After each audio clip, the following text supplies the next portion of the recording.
Hey, Community Bible Church, it's Pastor Devin.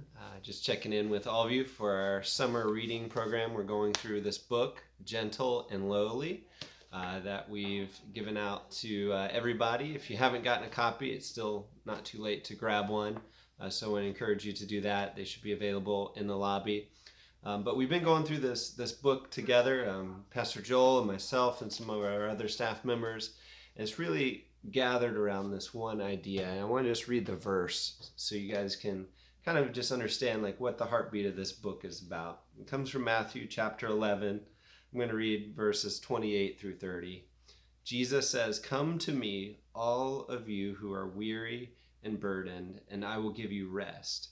Take up my yoke and learn from me, because I am lowly and humble in heart, and you will find rest for your souls. For my yoke is easy and my burden is light." So this whole book comes from this idea of that Jesus says, I am lowly and humble in heart. I am gentle and lowly. And so we've been reading through it each day. The chapters are only a few short pages, so I encourage you, even if you're not a heavy reader, it's a great way just to start your day reading with your coffee. But I want to read you today from chapter 3.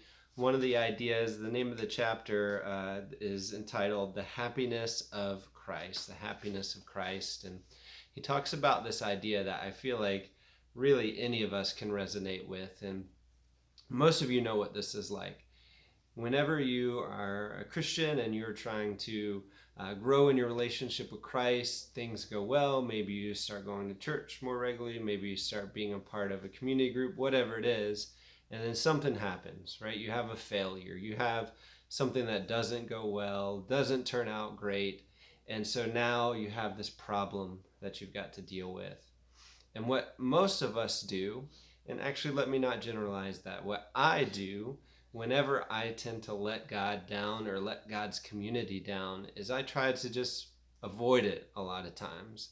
And what I mean by that is when I've sinned against God, I don't want to go to him in prayer and in confession. I tend to say, no, I'm going to go clean up my mess, and then I'll come back to God and apologize and say, God, I broke this thing. I failed you in this way, but don't worry, I cleaned it up. Will you please forgive me? Well, this chapter is all about how that very response is the opposite of what coming to Jesus, coming to God is all about. And here's what it says on page 36. It says, "So with us as so with Christ. He, Christ, does not get flustered and frustrated when we come to him for fresh forgiveness, for renewed pardon, with distress and need and emptiness."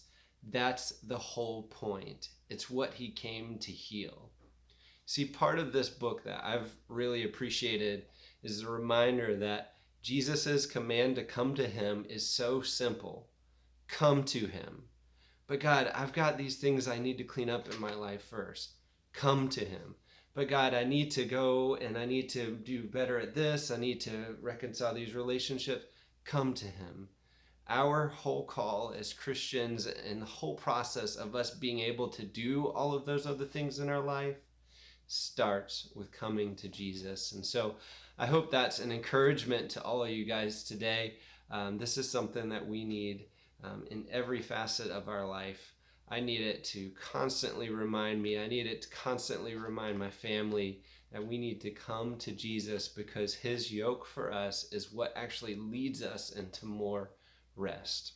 So I encourage you, even after this video, if you've thought of something right now that you've been avoiding giving over to God, that you've avoided apologizing to him for, you should know this, that he knows it already. But he's not upset with you.